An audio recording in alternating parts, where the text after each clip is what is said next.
ஒட்டுமொத்தமாக குற்றம் சாட்டப்பட வேண்டியது யாருன்னா ஆதவ் அர்ஜுனா அவர்களோட டீம் தான்.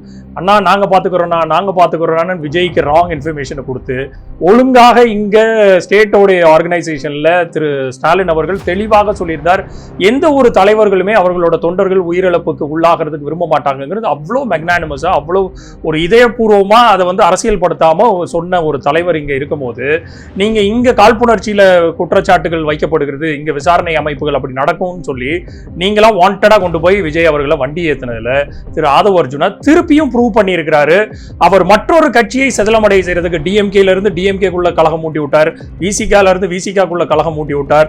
இன்றைக்கு அதே வீட்டுக்குள்ள இருந்து அவர் மச்சானுக்கும் அப்பாவுக்கும் கலகம் மூட்டி விட்டாருங்கிற குற்றச்சாட்டுலாம் இருக்கும் போது இன்றைக்கு விஜய் உருவாக்கி இருக்கிற பார்ட்டியை நான் தான் தலையில வச்சு கொண்டாடுறேன் அப்படின்னு சொல்லும் போது இன்றைக்கு விஜயனுடைய புகழ் வெளிச்சத்தை விஜயை கொண்டு போய் சிபிஐக்குள்ள மாட்டி விட்டுட்டு தாவைக்காவை கைப்பற்ற நினைக்கிறாரா ஆதவ் அர்ஜுனான்னு கூட நம்மளுக்கு நினைக்க தோணுது. ஏன்னா ஆதவ் அர்ஜுனாவோட குரோனாலஜி ஆஃப் ஈவென்ட்ஸ் அதை தான் காமிக்குது. இது எல்லாத்தையும் தாண்டி விஜய் அவர்களுக்கு பொறுப்பு இருக்குதான்னு கேட்டீங்கன்னா கண்டிப்பா இருக்குது. ஏன்னா கரூரோட சம்பவத்தில் நடந்துகிட்டு இருக்கும்போது எல்லாருமே நம்ம காணொலியை பார்த்தோம்.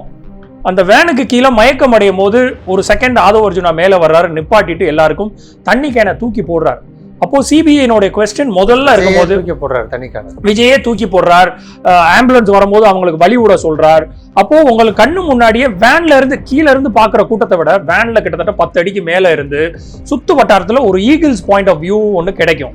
அப்போ இதை கூட பார்க்காம அங்கங்க கீழே விழுந்து மயக்கத்துல விழுற பெண்களும் குழந்தைகளும் ஆண்களும் இருக்கும் போது சிபிஐ கேட்கிற முதல் கேள்வி, ஏன்பா தண்ணி பாட்டில தூக்க தெரிஞ்சதை உனக்கு கொஞ்ச நேரம் நிப்பாட்டிட்டு அங்க என்ன ஆச்சு ஏதாச்சுன்னு முதல்ல பார்த்து அவங்களை எல்லாத்தையும் அனுப்பிச்சு விட்டுட்டு அதற்கப்புறம் உன்னால உரையை கண்டினியூ பண்றதுக்கு உன்னால ஒரு 1/2 மணி நேரம் ஒதுக்க முடியாதா?